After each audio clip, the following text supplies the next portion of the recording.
Good morning, everyone. I'm here to present to you my assigned topic. My assigned topic is designing learning experience for adult learning.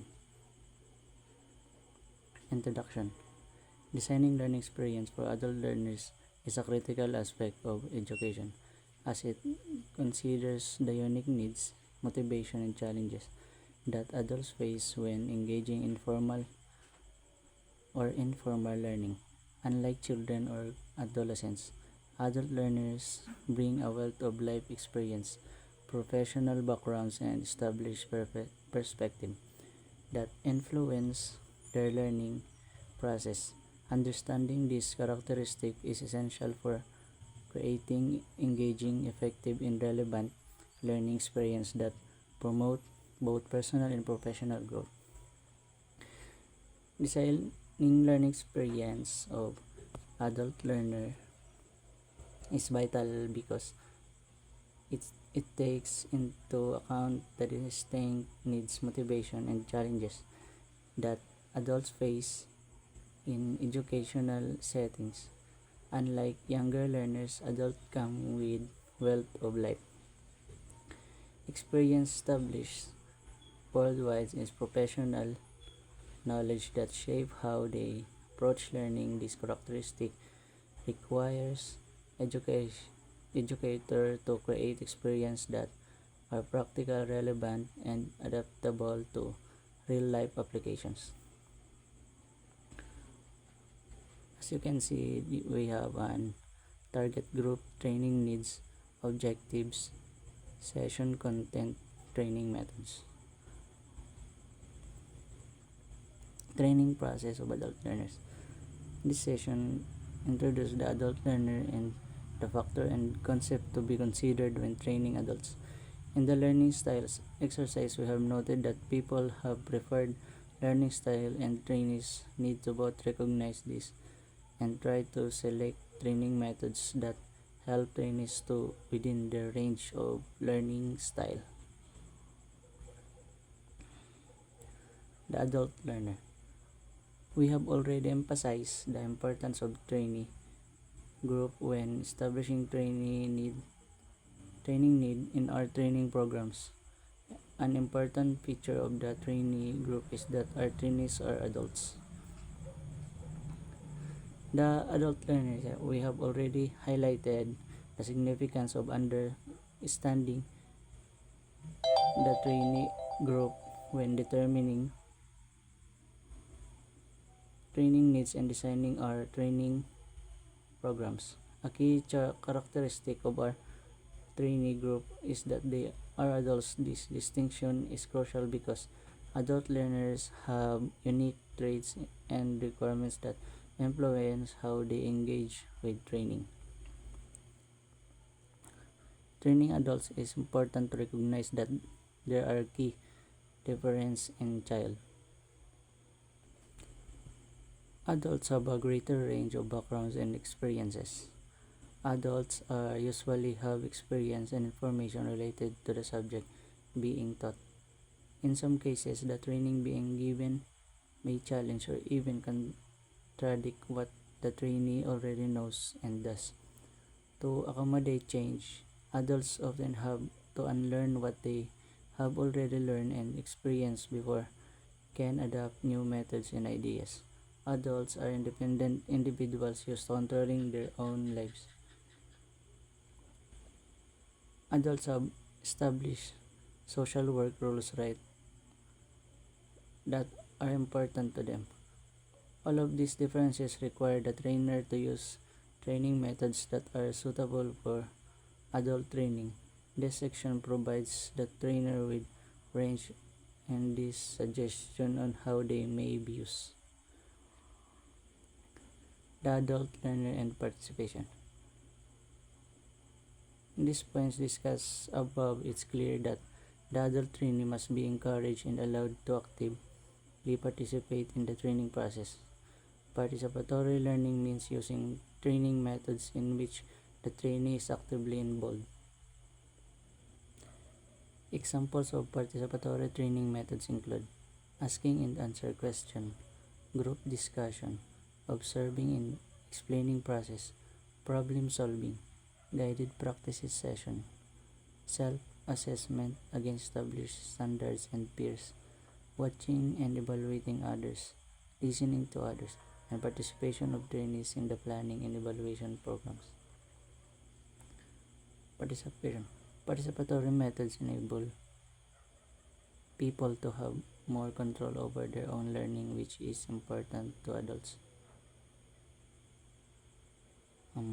Participation enables their trainee to draw upon the experience and knowledge of each trainee so that the training is keep relevant in the trainee's learning need.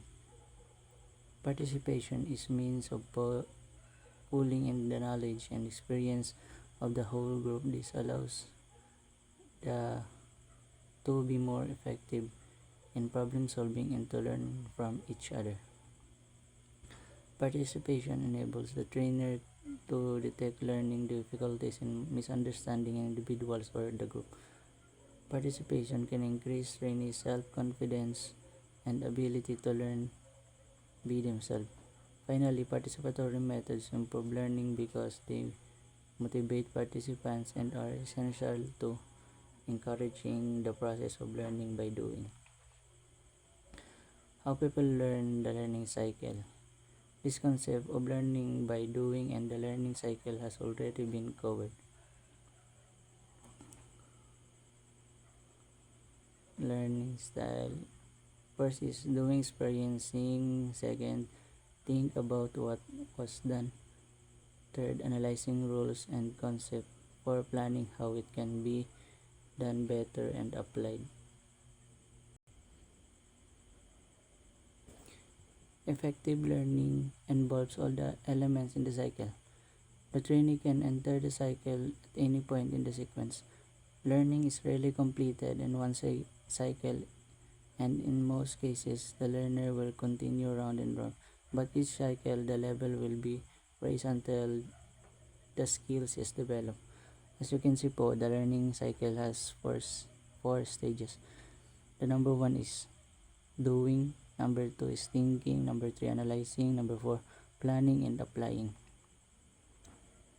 And learning style have four categories. One is active people, two is thinking people, three logical people, and four practical people.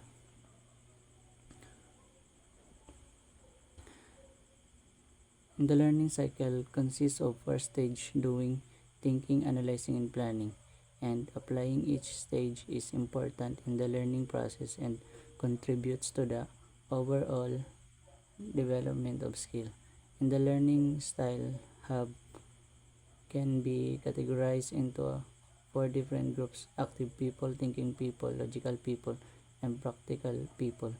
Each category represents a different approach to learning and processing information. For example, active people prefer hands-on activities to learn, while logical people rely on a reasoning and logic to understand concepts. Understanding your learning style can help you tailor your learning experience the best and suit your preference and abilities.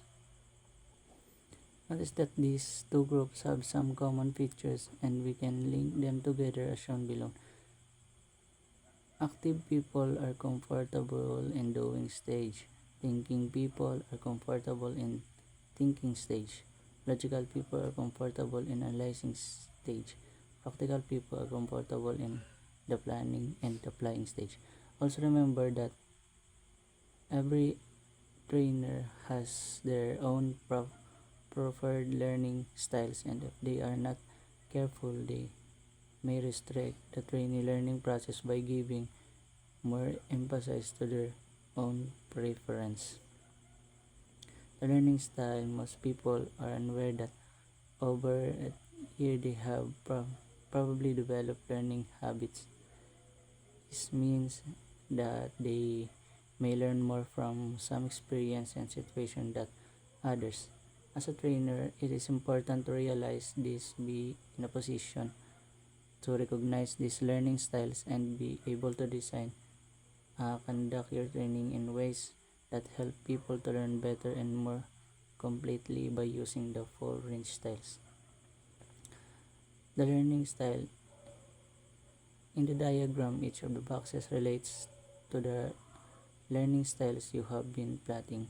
The diagram shows that in the normal process of learning, we should pass through all four of these one after another. But with plots you have done, we'll see what are these areas you prepare and the areas you are less likely to use. So not absolute, and only suggest where you can consider how can strengthen your personal learning approach. This how application for trainers and trainees, and we will return to in the programming. The four categories of learning styles and described below. Do you recognize yourself? Active people. The active people will three is number one is enthusiastic about new ideas. Number two, open-minded and try anything once and usually immediately. Number three is bored easily and may not implement or consolidate their new knowledge well. Thinking people is genius about new ideas, too likely to gather information and listen before contributing. Number three may take some time but will understand ideas well at the end. Logical people. One is like a logical approach, need rational justification for ideas and struggle to adopt ideas which are subjective or not completely supported by evidence. Practical people in practical ideas and technical for problem solving.